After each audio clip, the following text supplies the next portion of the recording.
for goodness sake, every member of this family has begged this gnome for forgiveness, and it is just not having any of it. After everything we've been through, after all the information I shared with you, you're really gonna extort me for money? Oh god. Vines up our bum.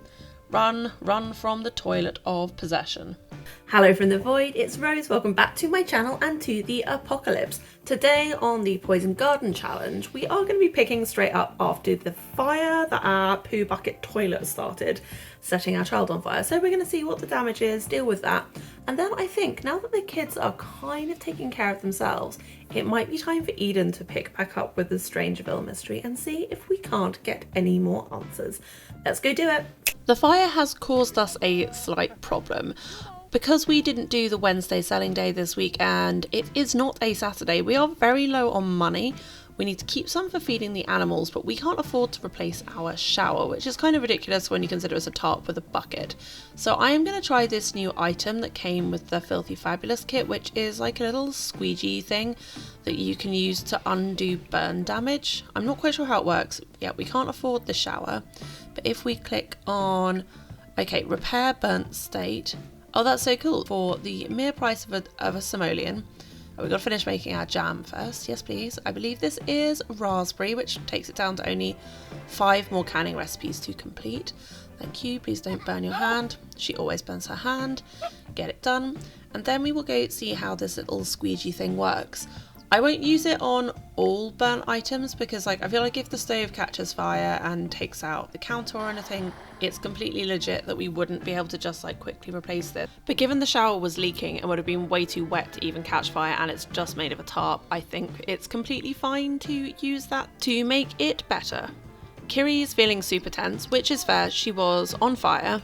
We have had Callow clear up the bathroom, so empty out the bucket and clean the floor because I thought it would be a bit mean to make her clean up the site of her own disaster, and instead we've sent her out to do some monkey bars and also get her mind off things, hopefully.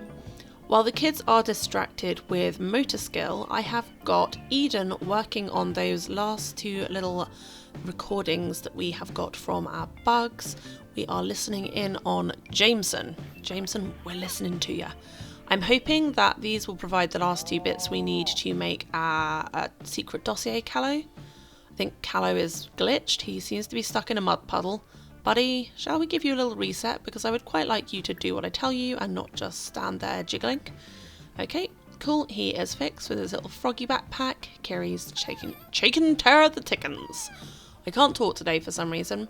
Oh well, you'll just have to deal with me being slightly more unhinged than normal. Right, that is 15 pieces of evidence. Can you please make me a dossier? That was really underwhelming. Did it happen? Has anything happened? You have successfully completed a secret dossier. Okay, cool. Right, let's switch back to the Strangerville aspiration for a hot minute. We are still on level 2. Okay, so we have now gathered 15 pieces of evidence. Well, we've done that, so I'm going to have to fake check that. We've got a dossier. Yes. Okay, so we just need to open the sealed door in the secret lab. So I guess that means that after dark, once the kids are in bed, we are going to have to creep back to Strangerville and try and persuade somebody to give us a key card. I'm thinking it might be quite good to make her go face Erwin and sort of try and make it clear that nothing happened and everything's fine. But first, will you please plead with this still very angry gnome? Please, for goodness sake, every member of this family has begged this gnome for forgiveness and it is just not having any of it. Fine, be that way. You can be angry for the rest of the day. I don't care. Means nothing to me. Kiri's definitely wanting to hang out closer to her mum a lot since she was on fire. Having the "you're my hero" sentiment actually adds quite an interesting dynamic. You've got Callow outside independently working on his motor skill, and then you've got Kiri inside wanting to be close to her mum and sort of saying, how do you do it? How can you be so brave? This world is scary and it's gross, and how do you know what to fix and what to clean and how to do all the things that you do to make things work? And Kiri's like, well, I can teach you. By the time you're grown up, you'll be able to keep this place going if anything ever happens to me.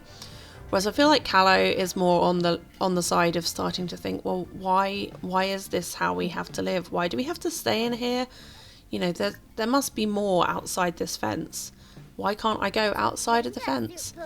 But for now, he's just happy to keep those thoughts in his head and Oh god, the gnomes have broken the sink again. Normally this would actually be super annoying, but given we are still trying to get her handiness up to level 10, it does give us the opportunity for Eden to fix a few more things. And so, Fiery Gnome, if you'd like to break some stuff, have at it. I'd rather you didn't make trash, but is what it is. Right, once everything is done, we will put the kiddos to bed, I think, and then Eden will go on her night adventure, off to the well-trodden ground of Strangerville. So we're bussing in by 8 bells, and then we are wandering over to Erwin's stand.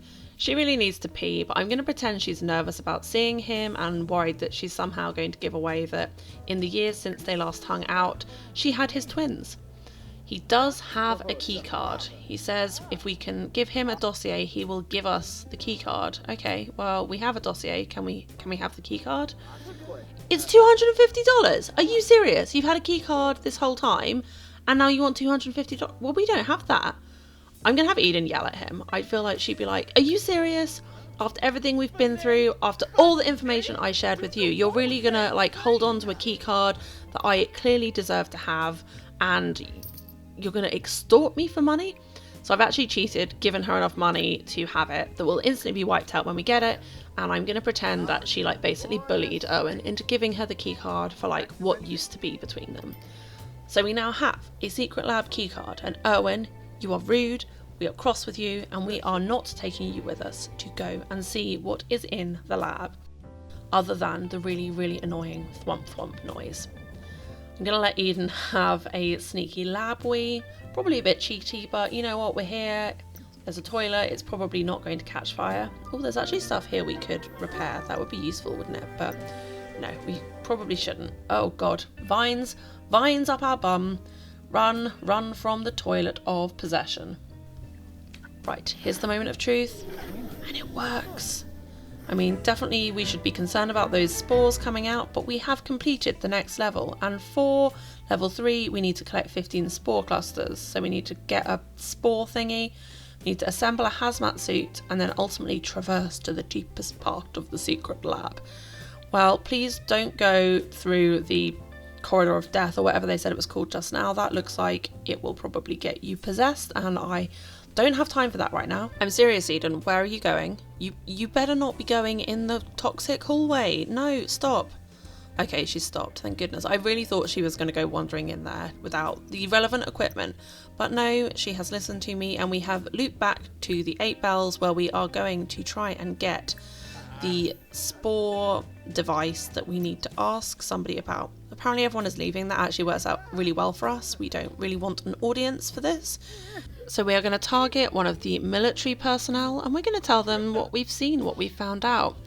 You know, oh, isn't it interesting that this supposedly abandoned lab is just, anyone can walk into it, and it seems like there's something pretty bad down there. Wouldn't it be better if you let somebody like me go sort that out? And apparently we can convince her to give us an infection scanner. Our options are seduce, pull rank, bribe, or impress, and we can't pull rank or bribe, and we don't want to seduce her, so it's going to have to be impress. What are we going to do to impress her? Are we going to... Oh, apparently we're going to show her our muscles. I don't actually think Eden has great athletic skills, so this might not work. Oh, we're doing press-ups, okay. How many press-ups do we have to do to get a scanner, do you think? Let's fast forward through this. Okay, that's 10 minutes of press-ups. That's 20 minutes of press-ups.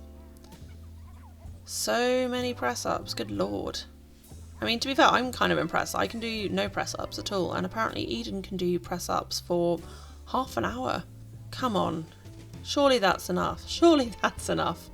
Level 3 fitness, okay. And we appear to be done. Okay, that was impressive enough. Or possibly just that army person wants a burger and fries and wants us to go away. Either way, we have a scanner, which makes this fun noise. And we now are able to scan for spore clusters. So that is one way in which we can protect our children that we couldn't before.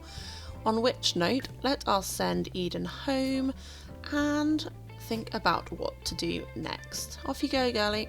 Back home, the children are sleeping, seemingly unaware, and Eden has got a very small amount of sleep before having to get up to get on with farm chores, because tomorrow is the Finchwick Fair, and if we do not have everything in place, we're not going to be able to make any money, and we actually need quite a lot of money at this point. I suspect the hazmat suit is going to be quite expensive. But on the plus side, we now have Kiri as our little garden helper. She is doing some watering whilst Callow is having a lie-in, and I wonder why he was up late. Can't think of a good reason, but I'm sure we'll find out in the fullness of time. We won't, but we'll make up a reason. In the meantime, Kiri is helping, Eden is doing her thing, Callow is up. Oh, and he's yelling at his mother. Oh, are they fighting? Maybe Callow is like, where were you last night? Why do you keep us trapped in here and tell us that outside is so dangerous? If it's fine for you to go out, then why can't we come with you? It's not fair. And I feel like this is like partly born from genuinely feeling super trapped, and also because if Eden's off doing secret stuff, that means Callow's kind of left to look after his sister, who is definitely freaked out by their life at the moment. And that's probably quite a lot of pressure on him, especially as a kid who potentially just wants a little bit more from life. But we are definitely starting to see some rifts open up. And Callow, let's go bury your feelings in playing with your dolls, and your sister will come join you because you guys are still close.